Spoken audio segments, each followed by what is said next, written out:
Welcome to The Explainer. Today we are unpacking something absolutely fascinating, the Stoic Mask, the psychology of the habitual I'm fine.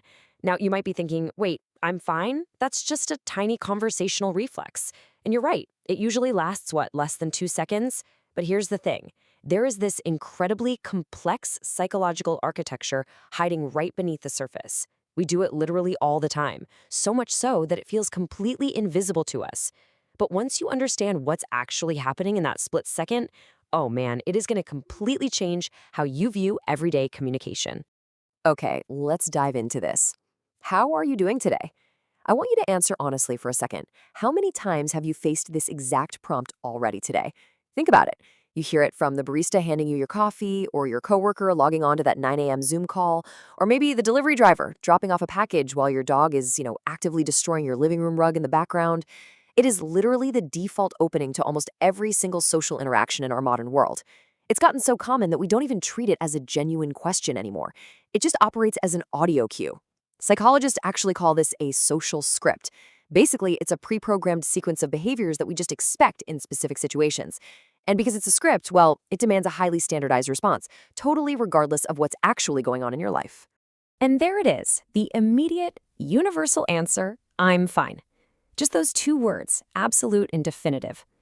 We say it when we're perfectly happy, sure, but we also say it when our world is literally falling apart, or we haven't slept in 3 days and we are practically running on fumes. Now, from a sociological standpoint, it makes sense. It's a mechanism for saving face, keeping the social harmony intact. We just don't want to disrupt the flow of the interaction. But for a lot of people, this is way, way more than just a polite reflex or some passing social pleasantry. Actually, it's an ingrained defense strategy. When you start using this phrase as a universal shield, it totally shifts. It goes from being just a conversational lubricant to something deeply, deeply psychological.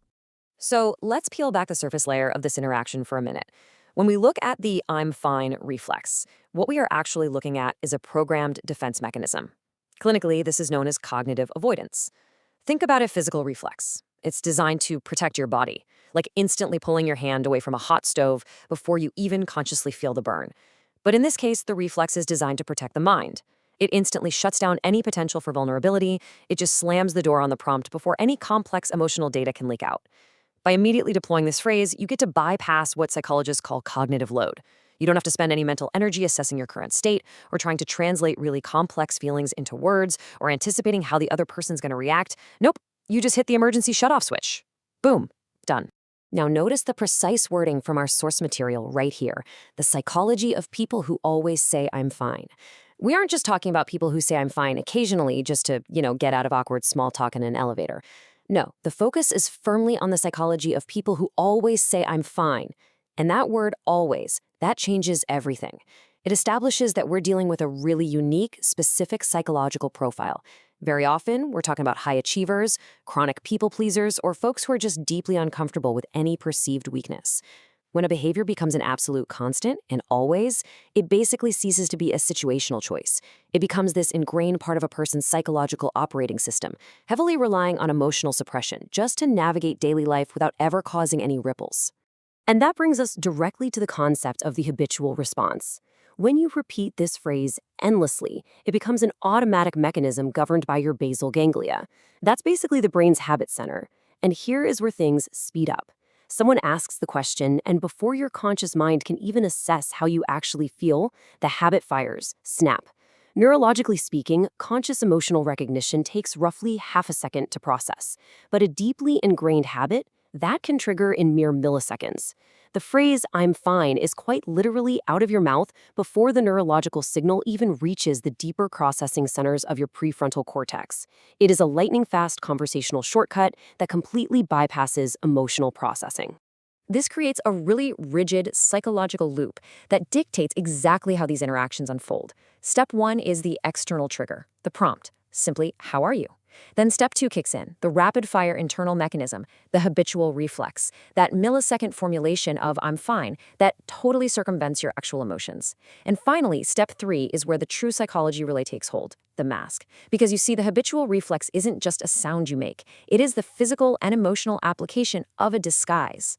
By completing this specific three-step loop, sure, you've successfully navigated the social encounter. You avoided any friction. But in doing so, you've also successfully hidden your authentic self behind an impenetrable wall. And this brilliantly illustrates a staggering contrast at play here. On the surface, the habit is incredibly light and breezy, right? It's just a quick two-word phrase that acts almost like a feather, keeping those social gears turning smoothly without any drag whatsoever. But underneath that feathery exterior, that's where you find the heavy, grinding anvil of emotional management. This simple habit seems totally meaningless, but the psychology behind it carries the severe weight of constant boundary setting and emotional suppression. And let me tell you, this takes a massive cognitive toll. Studies constantly link chronic emotional suppression to accelerated burnout, heightened stress hormones, and even physical somatic symptoms like tension headaches or chronic fatigue.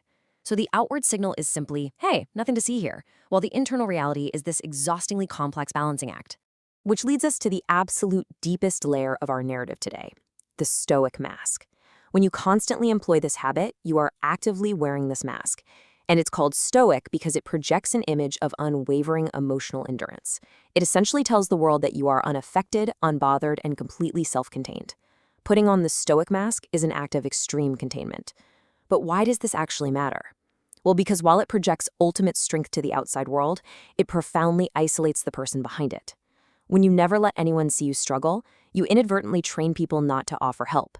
You become an island. And when the mask inevitably cracks under too much pressure, because it always does, the people around you are completely blindsided. Why? Because they genuinely believed the illusion that you spent years maintaining. Ultimately, the Stoic Mask acts as a functioning psychological barrier. It isn't just a metaphor, folks. It is the very real habitual response used by individuals who constantly say they are fine. Think of it as a meticulously crafted shield, one that's designed to deflect inquiry and prevent genuine connection, keeping everyone else at a highly predictable, safe distance. When you understand this concept as an active barrier rather than just a passive reflex, you realize something huge. You realize that the habit of saying I'm fine has absolutely nothing to do with communicating your actual state of being. Its entire purpose is to restrict access to it. You are essentially drawing a line in the sand that says, do not cross.